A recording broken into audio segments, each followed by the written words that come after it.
오랫동안 일해온 이제 기술 장인들이 곧 은퇴하고 나면 아마 일할 사람이 없어서 조선소마다 이제 곤욕을 치를 수도 있는 그런 상황입니다.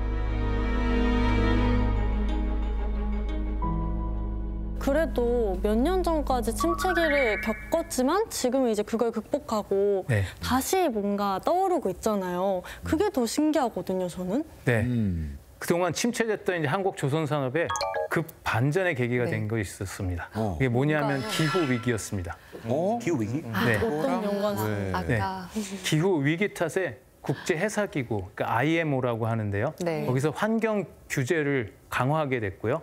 화석 연료를 이제 지양하는 분위기 속에서 뭐 LNG 연료 추진선이라든가 아니면 다른 친환경 연료 선박의 발주가 급증하게 된 겁니다. 그래서 근데 다행히 LNG 연료 추진선 같은 친환경 선박 기술은 우리나라가 많이 앞서고 있습니다. 우리가 잘하는 네. 거예요. 그래서 한국 친환경 선박이 말하자면 날개를 단 셈이 된 겁니다. 그런 이유로 이제 2021년에는 한국 조선 기업들이 다시 글로벌 수주 1위를 회복했고요.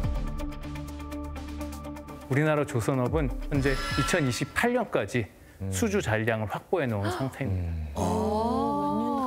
근데 쌤 생각해보면 또 침체가 올 수 있는 거 아닙니까? 2028년까지 수주 잔량이라고는 하지만 뭐 경기 침체가 오거나 아니면 갑자기 미국이 아이 모르겠다 조선 어렵다 안 해. 맞아. 뭐 이럴 수도 있는데 우리나라 조선업이 좀 지속성을 가질 수 있으려면 좀 뭔가 뾰족한 대책이 좀 있을까요?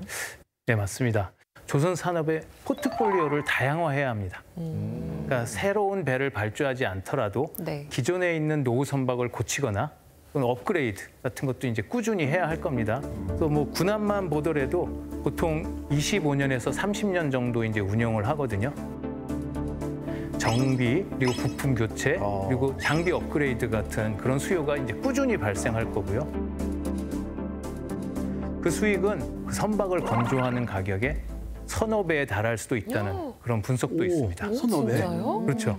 그 원가보다? 근데 이제 이런 MRO나 애프터마켓 같은 경우에는 조금 현실적인 한계도 있습니다. 왜냐하면 이제 장기적으로 보면 수익이 높지만 이제 돈이 천천히 들어오는 구조고요. 네, 함정 MRO 같은 경우에는 매우 이제 제한된 파트너한테만 문을 열어주는 거죠. 만약에 한번 실수하면 이제 퇴출을 시키는 거죠. 아, 너 안 되겠다. 이제 퇴출을 시키고 재진입도 어렵습니다. 이제 굉장히 폐쇄적인 시장이죠. 진입이 네. 어려운. 그래서 MRO에 이제 올인하는 것보다는 이제 국가 전략적인 그런 사업 측면에서 네. 장기적인 관점으로 우리가 접근을 해야 된다 그렇게 생각을 합니다. 지금 우리 조선업을 또 위협하는 그 위기에 대해서도 경각심을 가져야 될 것 같거든요. 네. 없나요? 당연히 있죠. 그 위협은 항상 있는데요. 우리가 지금 최강 조선 국가라고 자부하고 있는데 그 자리를 지키려면 이제 바짝 긴장해야 됩니다. 이제 2025년 올 상반기 신조선 수주량을 한번 보시면요. 네. 전 세계 시장의 한중일 3국이 거의 90%를 차지하고 있는데요. 중국이 거의 절반 이상입니다. 심지어 작년에는 중국이 전 세계 수주의 70%까지 가져갔을 정도로 중국 조선의 수주량이 우리를 현재 앞서가고 있는 상황입니다.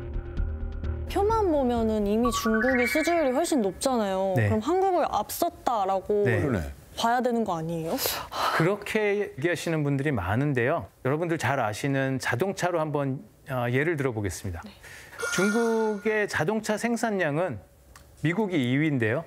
미국보다 3배나 많습니다. 생산량이? 중국의 자동차 생산량이 압도적인 1등입니다. 인구 때문에 그래요. 여러분들 유빈 씨 생각하기에는 중국 자동차 산업이 세계 최고인가요?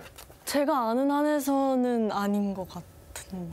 근데 더 유명한 회사들을 많이 봐가지고. 그렇죠. 네. 네. 유빈 씨 당황하셨어요. 유빈 씨가 기사님들 딸린 차를 이렇게 항상 네네. 전용기가 있고요. 차를 잘 안 다니고 네. 비행기 타고 다녀가지고. 국산차 최고죠. 그러시군요. 네, 네. 그래서 독일차 생산량 5위, 일본차 생산량 3위입니다. 진짜요? 생산량만으로 업계 1위를 이야기하지 않잖아요. 양은. 양보다지. 그렇죠. 그다음에 이제 또 한 가지가 있는데요. 이제 네. 앞으로 이제 만들어야 되는 수주 잔량이 중국은 61%, 우리나라 한국은 21%입니다. 근데 거기에 이제 선박의 무게와 종류를 고려한 지표인 CGT라는 걸 씁니다. 그러니까 CGT가 표준 화물선 환산 톤수라고 하는데요. 그러니까 보는구나. 얼마나 복잡하고 이제 그 어려운 배냐 하는 거를 이제 다 환산해서 넣어준 겁니다. 중국은 척당 평균 24,000 CGT입니다. 그러니까 수주 잔량 아직 지어야 하는 배들의 척당 CGT가 24,000. 우리나라는 얼마냐면 7만입니다. 우리가 훨씬 복잡하고 꽤 크고 넘네요. 뭐 이런 맞습니다. 거를. 무슨 얘기냐면 우리나라가 만드는 배가 훨씬 복잡하고 비싼 배라는 뜻입니다. 그러니까 중국은 상대적으로 낮은 기술력을 요구하는 선박들을 대량으로 수주해서 전체 수주 잔량을 늘리고 있다는 얘기죠. 약간은 그렇지 이제 뭐 약간 뭐 질보다는 양이 많다는 얘기고 우리는 이제 질이 다르게 된다는 얘기지 않습니까? 맞습니다. 네. 퀄리티. 네. 근데 이제 계속 마음을 놓고 있을 수만은 없죠. 예. 왜냐하면 중국은 작년에 처음으로 이제 한국식 LNG 운반선을 독자 생산했거든요. 값싸고 빠른 배에서 시작을 했지만 이제는 중국도 친환경 기술, AI 조선소까지 굉장히 빠르게 따라오고 있습니다.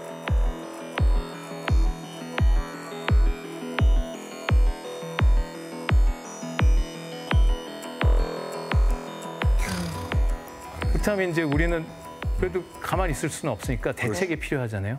이렇게 하면 어때요? 미국은 첨단 기술 같은 거 잘하니까 한국은 거기서 이 첨단 기술 배워오고 네. 조선 기술은 한국 잘하니까 미국이 여기 와서 조선 기술 배워오고 이렇게 좀 동등한 관계, 네. 좀 상부상조 어때요? 오, 평등. 네. 그럴 수 있지. 평등. 야, 오케이. 평등하게? 진짜 오케이, 오케이. 예리하십니다. 가능할까요? 오케이, 좋아요. 그렇게 합의 봅시다. 제가 드리고 싶은 말씀을 거의 정확하게 해주셨는데요. 첨단 기술이 가장 활발하게 개발되는 나라가 미국이죠.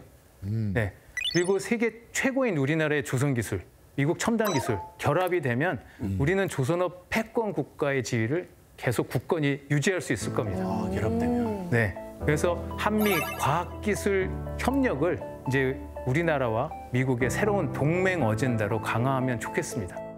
그래서 미국에 진출한 우리나라 기업이 미 해군하고 함께 첨단 함정 연구를 수행하고 그 결과물로 첨단 함정 기술을 끊임없이 개발해낼 수 있다면 미국과 우리나라 모두 행복한 상황이 될 거라고 믿습니다. 기술 개발은 교수님처럼 지금도 땀 흘리고 계신 연구자분들께서 잘해주실 거라고 믿거든요. 또 기업에서도 지금 달리고 있을 텐데 정부에서 좀 지원을 하거나 이 부분은 좀 반드시 해줘야 되는 그런 것들이 있을까요? 네, 맞습니다. 미국 백악관에는 이제 지난 4월에 트럼프 대통령의 행정명령으로 조선국이 있거든요. 조선국. 네, 쉿빌딩 오피스가 있습니다. 이번에 새로 생겼어요. 네, 4월에 생겼습니다. 그래서 미국과의 원활한 소통을 위해서는 우리 대통령실에도 전담 기구가 필요합니다. 미국은 대통령이 직접 챙기는 조선 산업을 네. 우리가 소홀히 여겨서는 안 되잖아요. 조선은 진짜 우리나라의 대한민국의 오늘이 있게 해준 정말 포기할 수 없는 중요한 산업입니다. 반도체, 자동차, 철강 등에 이어서 최대 수출 품목 중에 하나였고요. 이 수출 100만 달러당 취업 유발 인원은 단연 톱입니다. 여러분들 혹시 노새가 어떤 동물인지 아시나요? 노새?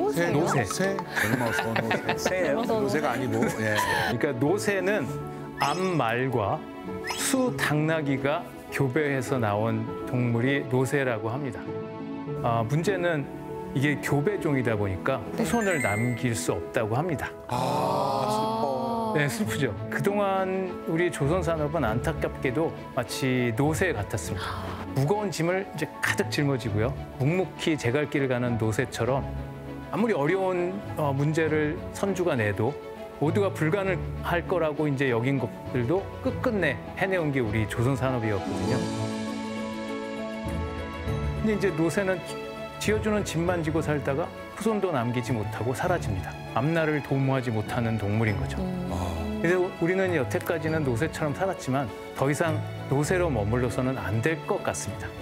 남의 주문만 충실히 이행해주는 노새가 아니라 급변하는 이런 조선 산업 세계 속에서 법과 규제를 정착시키고 또 선박의 역사를 주도하고 이끌어가는 리더, 사자, 라이언킹이 되어야 되겠습니다. 네, 그것이 세계 최강 조선 국가가 해야 할 역할이자 의무이기도 할 것입니다. 오늘 선생님과 함께 우리 조선이 오늘날에 있기까지 어떻게 한 걸음 한 걸음 지어왔는지 그 역사까지 알 수 있어서 정말 알찬 시간이었던 것 같습니다.